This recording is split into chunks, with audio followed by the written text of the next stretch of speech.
সত্যযুগে মহারাজ ইন্দ্রদম্ন মালব নামে একটি প্রদেশ শাসন করতেন। রাজধানী ছিল অবন্তী। ব্রহ্মা থেকে আগত বংশ পরম্পরায় ইন্দ্রদম্ন ছিলেন 25তম পুত্র। তিনি ভগবান শ্রীবিষ্ণুর একজন মহান ভক্ত ছিলেন। একবার তার দৈনন্দিন পূজা সমাপন করে মহারাজ ইন্দ্র পূজারীকে অনুরোধ করলেন যে, হে পুরোহিত, অনুগ্রহ করে এই ধরণীতে সেই মহাতীর্থের সন্ধান করুন যেখানে আমি পরমব্রহ্মকে মুখোমুখি দর্শন করতে পারি। রাজার আদেশ অনুসারে পুরোহিত সমস্ত তীর্থযাত্রীকে রাজপ্রাসাদে সমবেত হতে বললেন। করজোড়ে পুরোহিত তাদের জিজ্ঞাসা করলেন যে, হে তীর্থযাত্রীগণ, আপনারা কি এমন কোনো তীর্থস্থানের কথা অবগত আছেন যেখানে আমাদের মহারাজ স্বচক্ষে ভগবানকে দর্শন করতে পারবেন? একজন তীর্থযাত্রী বললেন, পরমেশ্বর ভগবানের কৃপায় আমি এই গ্রহে প্রকটিত প্রত্যেক তীর্থ পরিদর্শন করেছি। আমার প্রিয় রাজা কোথায় তার নিজ নয়নে শ্রী ভগবানের অনুপম রূপামৃত পান করতে পারবেন, আমি তা বলতে পারি।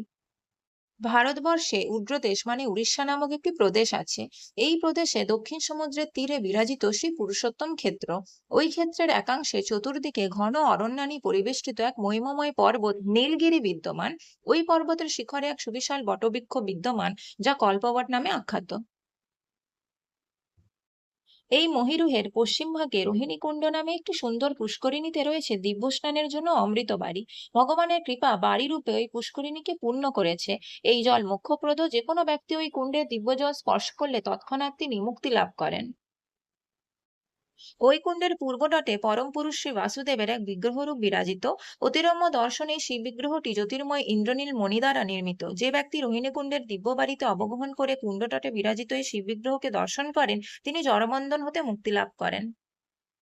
এই বিগ্রহের পশ্চিম ভাগে রয়েছে শবর দ্বীপক নামক আশ্রম। সেখানে একটি পথ চলে গিয়েছে শ্রীবিষ্ণুর মন্দিরের দিকে। সেই মন্দিরে শঙ্খ ও চক্রধারী শ্রী জগন্নাথ দেব বিরাজিত। তীর্থযাত্রী আরো বললেন যে, শ্রী জগন্নাথ দেব কৃপাম্বুধি মানে কৃপার সাগর। তিনি কেবল তার দর্শন দানের মাধ্যমেই প্রত্যেক জীবকে উদ্ধার করে থাকেন। আমি ভগবান শ্রী জগন্নাথের প্রীতি সম্পাদনের জন্য পুরো 1 বছর নীলাচল ধামে অতিবাহিত করেছিলাম। তার কৃপা বলে আমি অষ্টাদশ বিদ্যার সবগুলিতেই সুপারদর্শী হয়ে উঠেছিলাম। দিব্য বিদ্যা ও জ্ঞান লাভের পরম ফলস্বরূপ আমি প্রভুর প্রতি শুদ্ধ ভক্তি লাভ করি। আমি এখন ভগবান শ্রী বিষ্ণুকে ব্যতীত অন্য কিছুই দর্শন করি না। এমন একটি দিব্যস্থান এই বসুধায় যে রয়েছে, সেই সংবাদ শ্রবণ করে মহারাজ ইন্দ্রদম্ন বিস্মিত হলেন। তিনি বললেন, আমরা মহা সম্ভ্রম সহকারে একজন সাধুর শ্রী মুখে রহস্যময় বিবরণ শ্রবণ করলাম। পরম পুরুষের অনুগ্রহে আমি ধর্ম অর্থ কাম প্রাপ্ত হয়েছি। এখন চতুর্থ পুরুষার্থ লাভ করার জন্য আমাকে সহায়তা করুন। পুরোহিত মৃদুস্বরে বললেন, হ্যাঁ, পুরুষোত্তম ক্ষেত্রে গমন করে সেখানে বাস করার অভিপ্রায়টি শুভপ্রদ। আমি প্রথমে আমার কনিষ্ঠ ভ্রাতা বিদ্যাপতিকে নীলাচলে প্রেরণ করি।